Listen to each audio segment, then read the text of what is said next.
Welcome to the life you crave.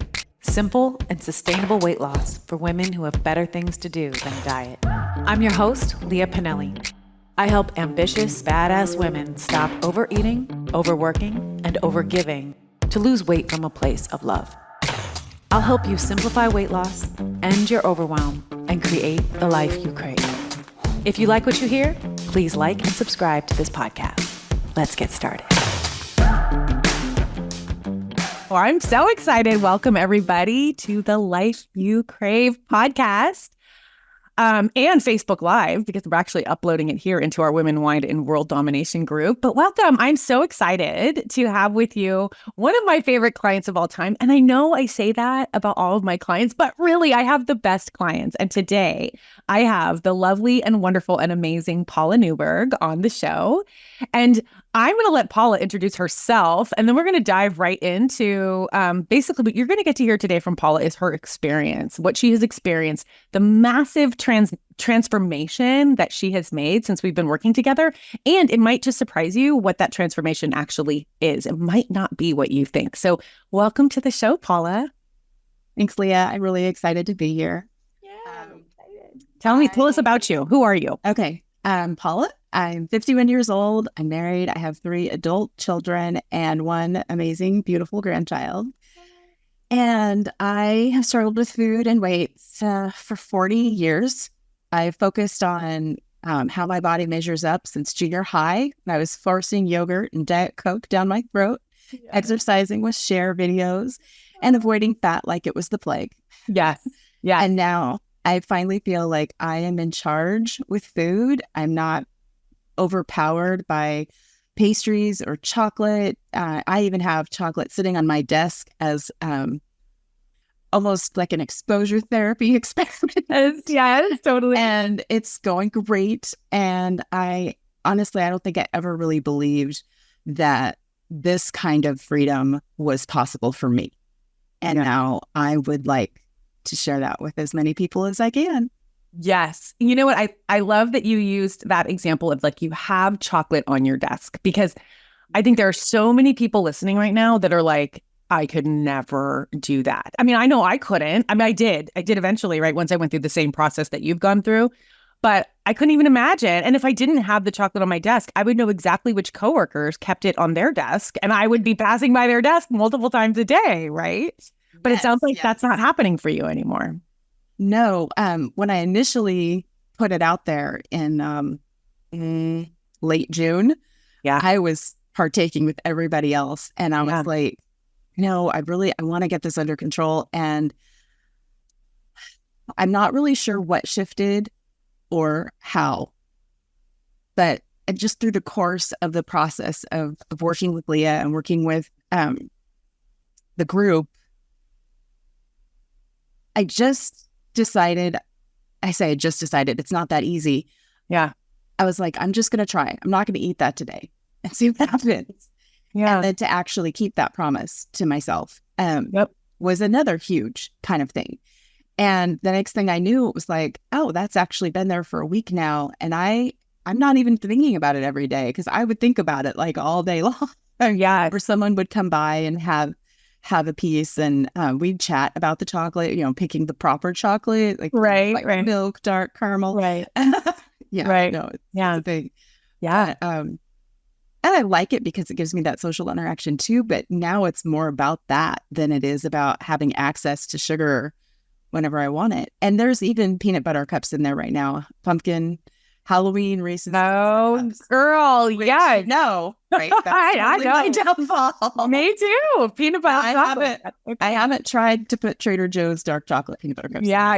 It feels like a little bit. That's a big one. Too intense. Well, and I like that you say that you like to have it there, because, so many of us are like, oh, I can't have that. I can't have that near me, because we feel out of control. And so then, we're really missing out. When I kept chocolate on my desk, it was not actually for coworkers, but I was a dean of student discipline at a major high school.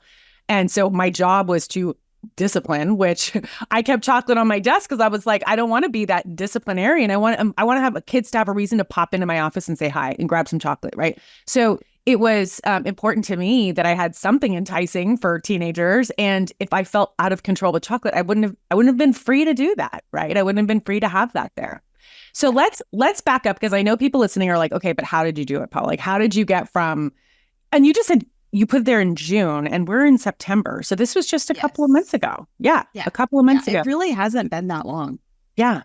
It's kind of weird. And I'm sure I'm a little worried that, is it real? Is it going to hold? Well, and here's the thing, there will be times where you might start to be like, you know what, I'm just having chocolate today for whatever reason, right? You're like, you know what, I haven't had it. I don't have this compulsion to eat the chocolate anymore, but today I'm just going to have it for whatever. Or a former client and she used to talk about this, how she'd be like, well, I don't, it's not controlling me anymore. So I'm going to go ahead and have it. It's okay. It's no big deal. Right. And it becomes this kind of sneaky permissive thinking. But here's the thing is, you have all of the tools now, though, when you catch yourself being like, oh, wait a minute, I think I'm starting a chocolate habit again. Let me just go back and start over with my tools. Like, because you have this whole toolbox that you can use and implement, and you have the support of the Fempire, right? So it's kind of like, there's a place you can go to be like, okay, I'm like back on the chocolate wagon and I need just a little reset. And what we'll get into in a little bit is that your reset is not about willpower. It's not about white knuckling your way through the chocolate experience. No, definitely not. It's not. Definitely not. In fact, last week I had a moment like that. I was like, oh, I'm so bored. It's 3:00. That's always when it gets me. Yep. And I looked over at the thing and I was like, I'm just going to have one. And I said, no, you can have one tomorrow afternoon. Yes. And it worked. I was like, I just got busy. I think I probably got out. I have celery and peanut butter available to me every day. Yeah. Yeah. And I do tend to pull that out about 3:00 and just have some celery and natural peanut butter. And I love it. And totally. And the next day I remembered that I had said I could. Yeah. And did you want it? I did. And I enjoyed it and I loved it. And I only ate one. Yeah. And it feels different. It's like crazy. You only ate one and you enjoyed it and you loved it. And that's the whole reason why we should be eating chocolate. Right. Like, because we're enjoying it, not because we're using it as a coping mechanism, which doesn't actually feel good. And then we usually eat more than one because we're using it as a coping mechanism to feel better. A piece of chocolate doesn't actually make you feel better from whatever it is you're experiencing, whether it's tedium or boredom or tired or whatever. So we keep eating it, trying to chase a feeling that the chocolate will never solve. The only feeling that chocolate solves is actually not a solution. It's an enhancement to feeling good already. It's like, oh, I'm going to enjoy this piece of chocolate, right? And you get to have that now. To me, that's food freedom, right? I get to have the pleasure from chocolate and also not have all the crappiness of that, former relationship. Right. Well, and I've learned so much about how my body responds to certain foods.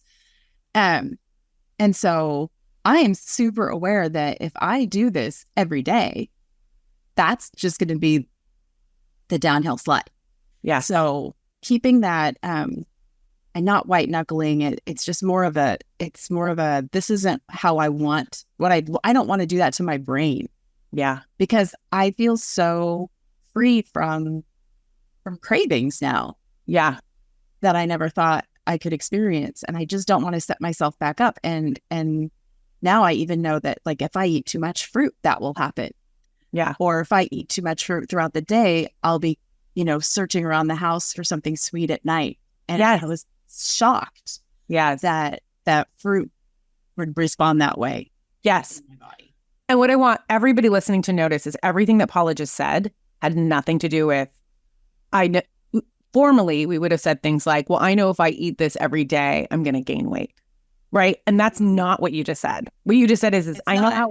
Yeah. What you said is, I know how it makes me feel. And you are empowered because you're like, I don't want to feel like that. I want to feel like this. And I know how to make myself feel like this. My life is 100% better for it. And I recognize, oh, you know what? Sugar, it does some crazy things to my blood sugar. Right. And we know that because for those of you listening, I've had Karen Kennedy on the show. I will drop the episode in the show notes. But Paula's worked with Karen Kennedy. We also had Karen Kennedy come and work with our entire Fempire. And we now know how your blood sugar is responding to certain things. So it's like this empowered place of like, oh, it's not that I'm not I always say to people, it's not that I'm saying no to the chocolate or no to the cupcake because I'm thinking I don't want to gain weight. I'm thinking exactly what you just said, which is I don't want to create that habit and then feel like a slave to it again, right? I don't want that. Yes. I don't want that relationship. Yeah. So I could go on about that forever. Let's back up and let's talk about what your life was like before this, right? Because people are listening to you right now, Paula, and they're like, wow, like this woman totally achieved food freedom. We haven't even worked together for a year yet, have we? Oh, yes. No. I think I caught on to year in March. Oh, okay. Yeah. So it's been, So just this year. Mm-hmm. So what was it like before? Like when you first called me up, like what had your life been like? What had you been trying to do? What were the obstacles? What were the hard parts? I feel like I've tried everything. So I never tried the group thing. Let's say that, because I think, oh, I can do it. I lone wolf, science. I'll learn all the things. Yeah. And you've said before, that your clients have a PhD in weight loss. Yep. Because we all have learned so many things, and I have I've done a lot of different programs. My life was completely focused on weight, on the shape of my body, how I fit in my clothes, why I wasn't good enough because of the shape of my body, because I couldn't manage to get on, to figure it out, to be. And I would tell myself it was because I wanted to be healthy, but it was really, I was so focused on how I looked and how I felt. And so I'm grateful because I never wanted to give up. You kind of get in those modes where you're like, oh, whatever, we're just going to just eat the cake and tomorrow's another day. But, and I've definitely done that. And I've definitely binged on the peanut butter. And I think, because I worked with Karen about a year ago, and starting to, that sciencey piece really appeals to me, right? And it's like, oh, but even learning those things wasn't enough to help me make the changes that were going to create real change in my life. And so what I was missing was, the thought work and the emotional work. And so I'm not on Facebook a ton, but I was scrolling Facebook one day, and Karen had mentioned you in her group. And so I went over and I checked out your page and listened to some of your stuff. And it was like, but really? Yes. I mean, honestly, like you're going to pour more money into one more thing. And this is a group thing, and you don't like group things. Yeah. You can do whatever, which is ridiculous because we just were not made. We were not made to do it alone and to do life alone. And we were created to be in community. And that is just a huge struggle for me because I'm so insecure. And so anyway, I went ahead and I talked to my husband, and he's always been super supportive. And he was like, yeah, give her a call. Yeah. So just, years and years. I mean, in 2016, I did have some success. I joined, worked with a Beachbody coach, and kind of, I feel like that was a year where I really kind of was like, this has to stop. And I really started to try to eat healthier and make and exercise and do different things. And I did lose about 40 pounds doing that, but it has been a huge struggle since that time. So what's that, 8 years ago? Yeah. Because I had creeped back up. Yeah. To 216 pounds. Yeah. And was like, oh my gosh, how did we? And in 2016, I was 260 or 240. Sorry, 240, got down to right around 200, but really went from 185 to 216, back and forth for the last 8 years. Yeah.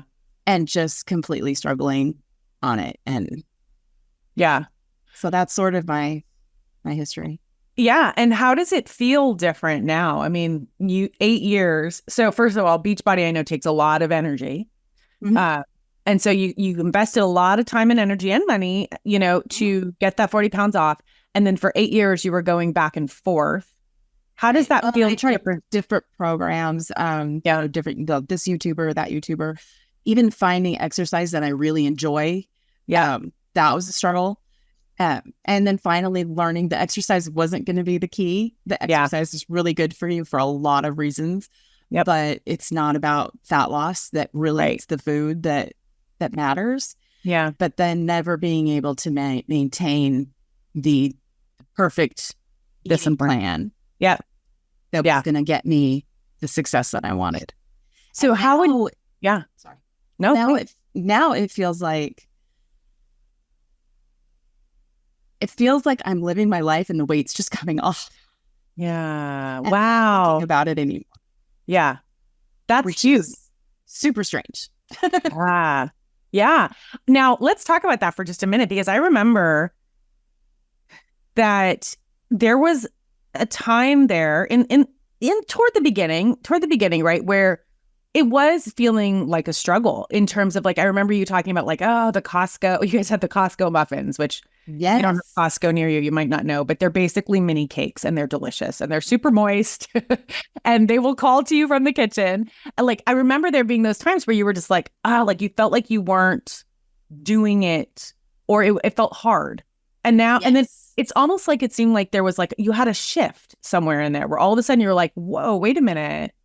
This can actually be easeful. What was that? So, because when we first started working together, and I'm listening to the trainings and I'm learning the things, and it's like, oh, this is going to be great, and I'm going to make this change. And I felt like I kind of had, but in the background, constantly on a loop in my head was this, like, call to flour and sugar, and it was the white knuckling. And I remember, being in trainings with you or with a group and being like, oh my gosh, Leah, you've coached me on this like 4 times now. Right. And just feeling like I'm not going to get it.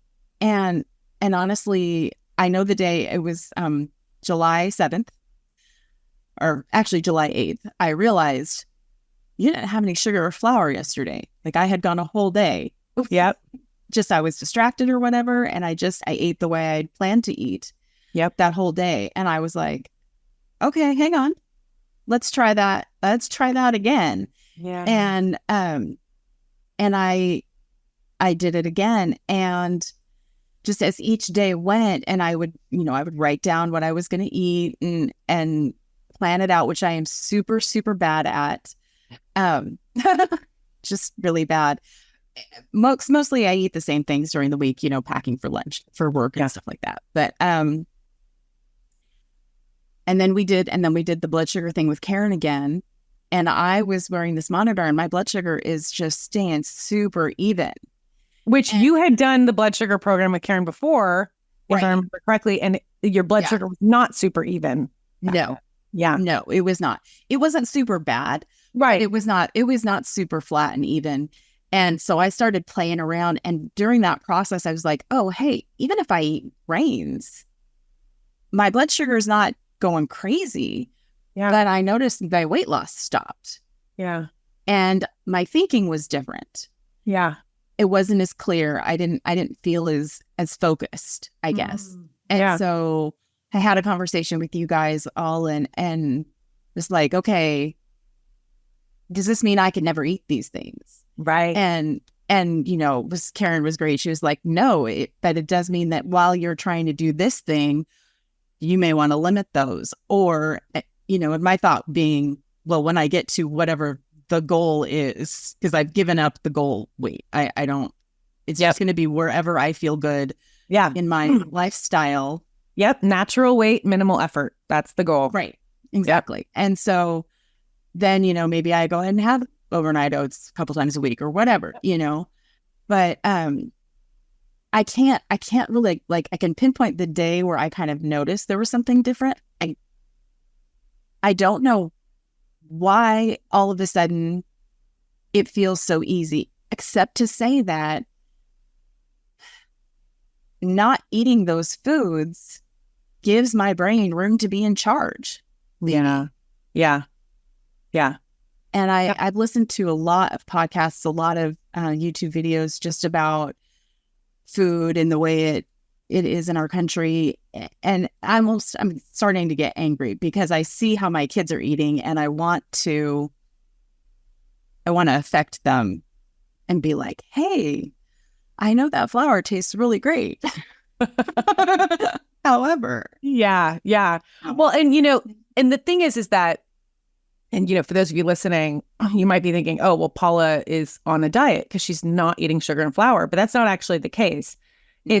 It's a recognition that she can totally eat sugar and flour whenever she wants. And you do eat sugar and flour from time to time. Yes. It's not that it's eliminated from your life, no. But it's a recognition that when I'm eating these foods on a daily basis, your body is having a biochemical reaction that is causing you to be hungrier, to crave more, and therefore to think about food more, right? If you don't, we're actually doing, for those of you listening, Paula knows this, but I'm in my Fempire, I do monthly bonus trainings for them. And this week we're doing a training on what I call dominating desire, because desire is this thing that we think is done to us. Like, I can't help it if I desire chocolate. I can't help it if I desire, we'll even say this about relationships. Like, you can't choose who you fall in love with, right? Well, it's not totally true, right? We actually have some influence on desire. And we know that because our desire increase, like, if you never smoke cigarettes, you will not crave cigarettes. There's no desire there. If you start smoking, and anybody who smoked, this is myself included,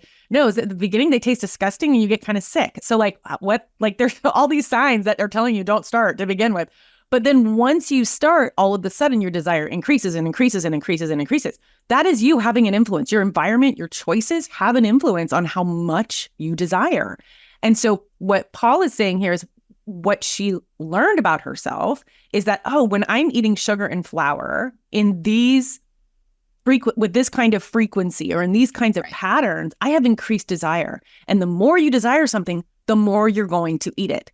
And the more you eat something that is giving you a result you don't love, the more miserable you're going to be, right? And so for you, Paula, you've really, when you say like you're not quite sure where it happened, in my experience with clients and myself, what I found is that there's like this moment, you can't quite put your finger on it, but there's this convergence of like, my body started to naturally decrease its desire for these things.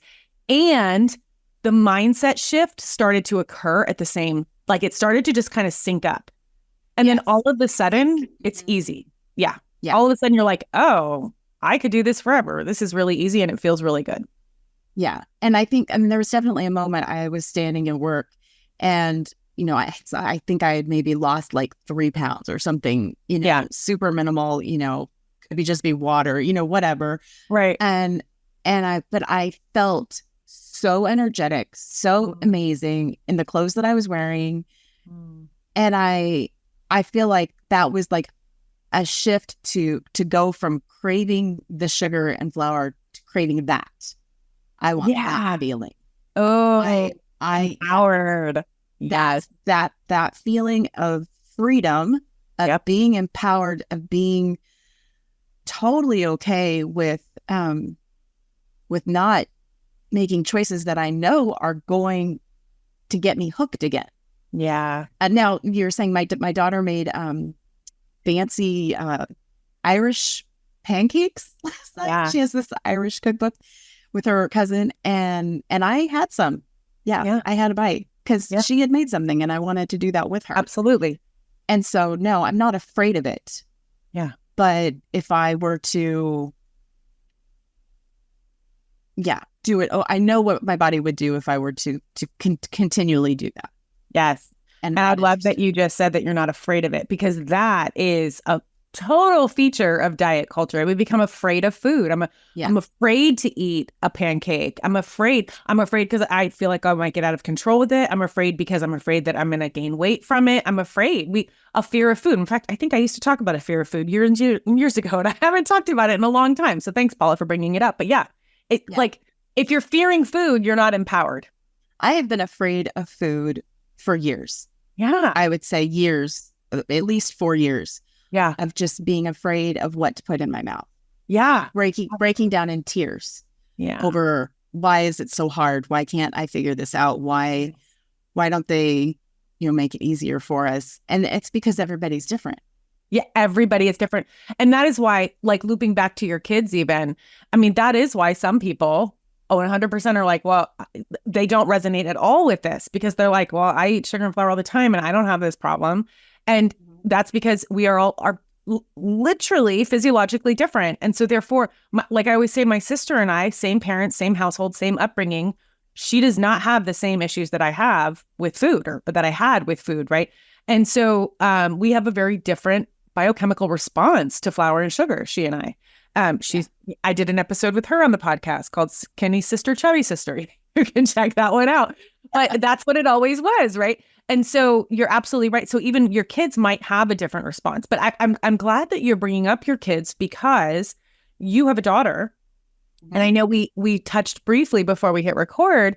This is such a common fear for moms is recognizing that you're struggling with food. And you also recognize the implications of that for your daughter. Like we know that there is this kind of awful cultural conditioning for girls around being skinny, being thin. And now it's like not even just being skinny, but having a certain body shape and a certain body type. Mm-hmm. And we're struggling as moms. And then we're trying to hide the struggle often from our daughters. Can you talk a little bit about what that might have looked like for you in your motherhood?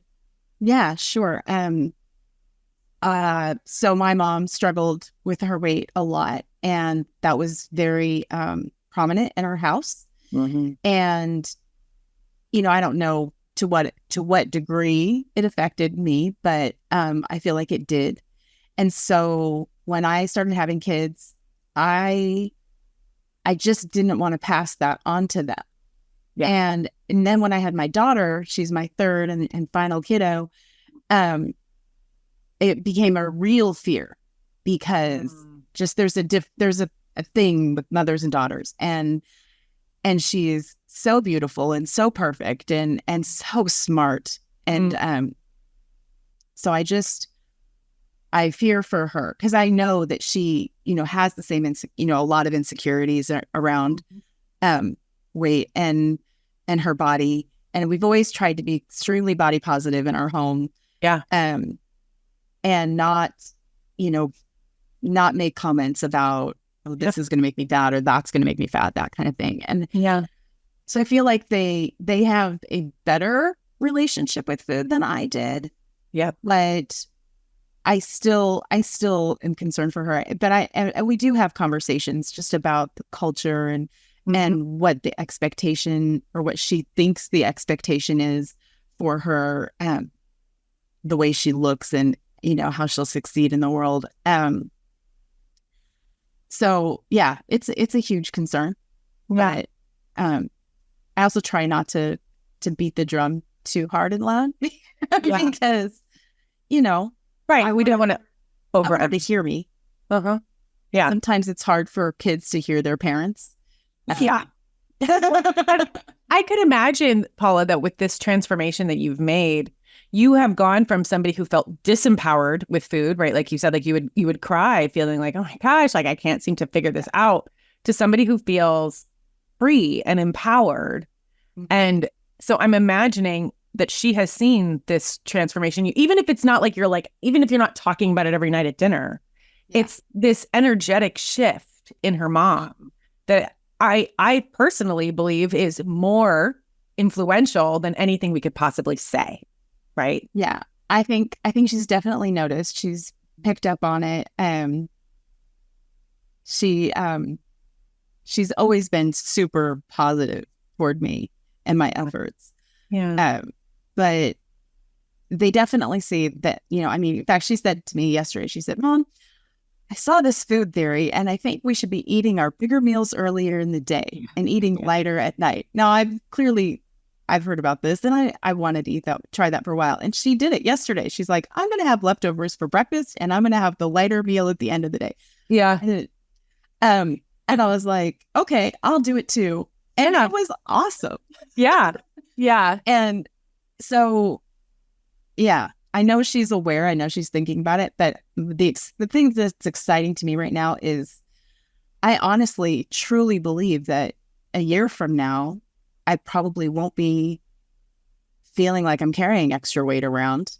Yeah. And it won't be because I lost weight or I worked hard. It'll just be because I finally found my freedom with food. Yeah. Yeah. Oh, that's so good. So good and so legitimate and so real. Okay, so then tell us, what would you say, and maybe you just said it, but what would you say has been the best part of this experience for you?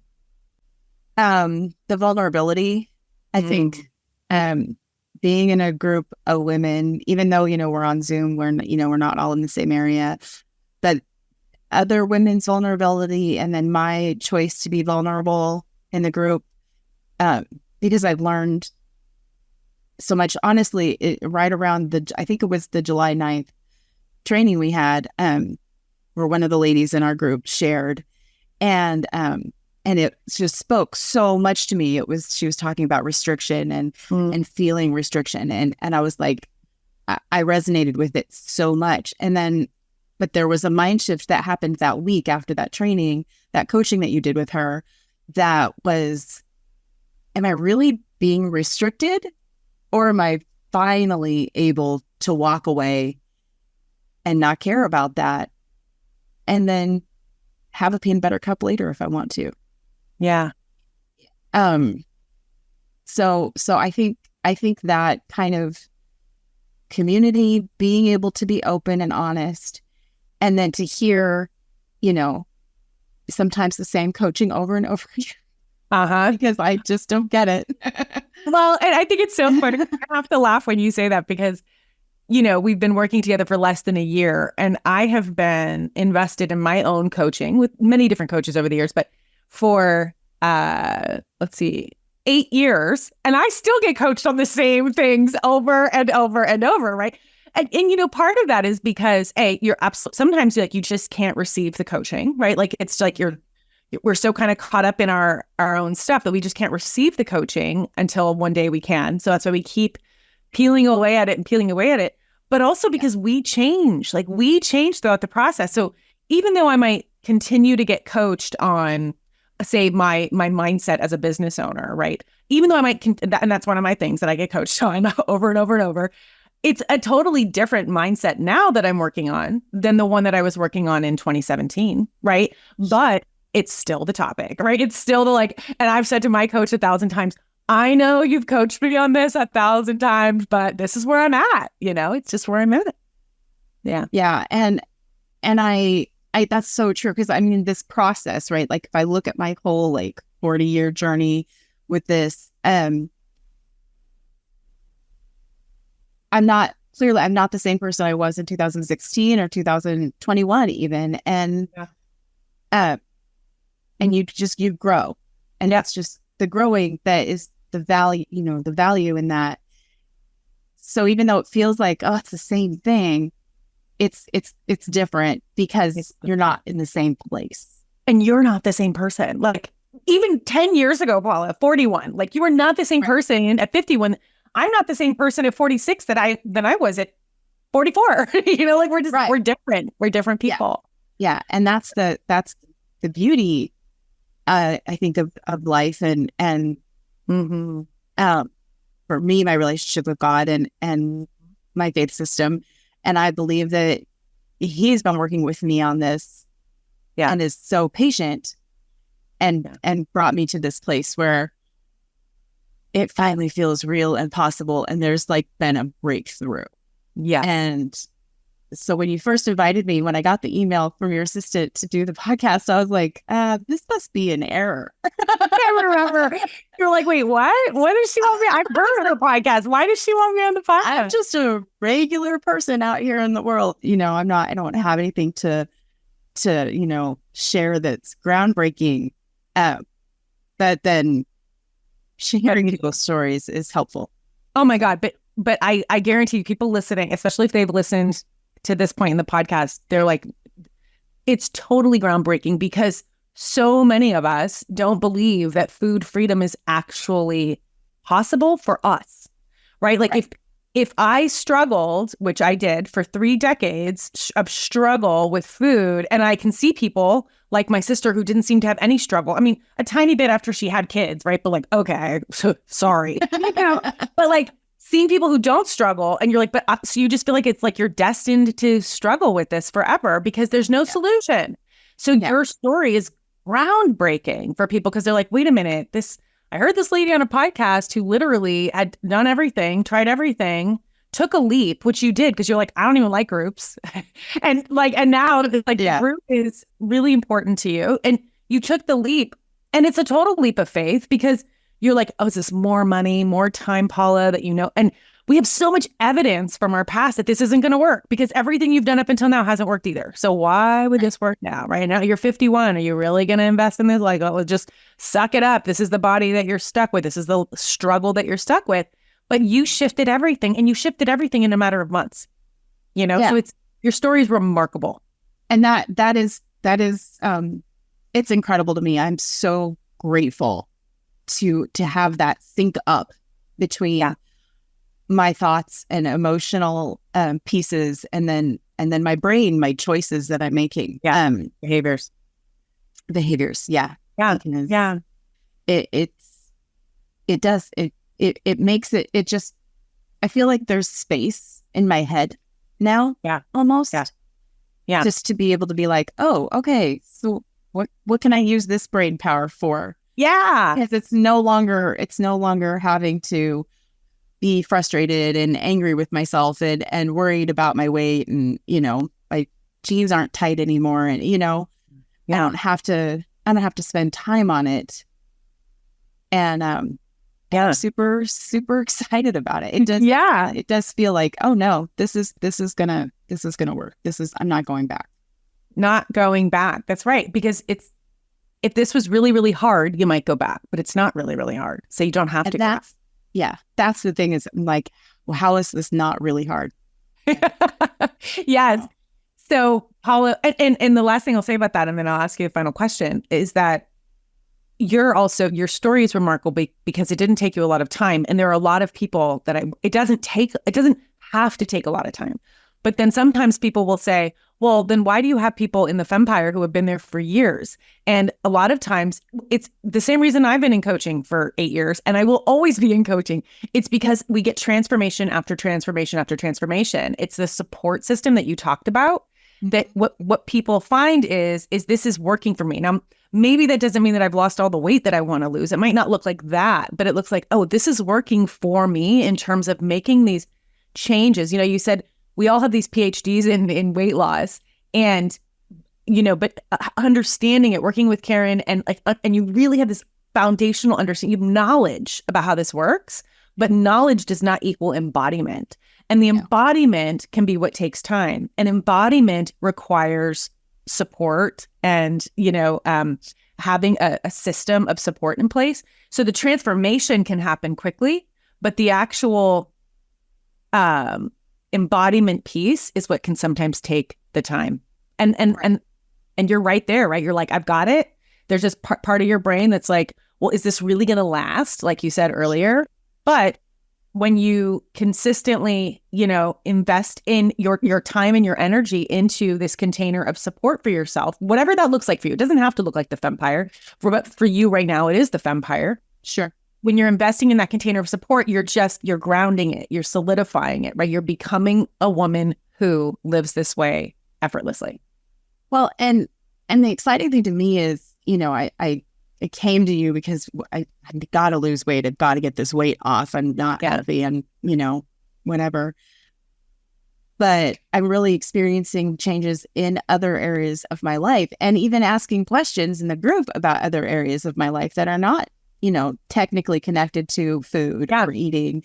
And that has been fascinating to me to be like, well, there's this thing and yes, you know, I get coached on it and then it's eye-opening. Yeah. Yeah. So that's the other piece that I didn't expect. Yeah. To be able to just, it's like, you don't have to compartmentalize. Right. This thing is only for this particular problem. Right. Everything is interconnected. And it is interconnected. And, it would be irresponsible if I was like, okay, I'm going to teach you guys how to stop emotionally eating.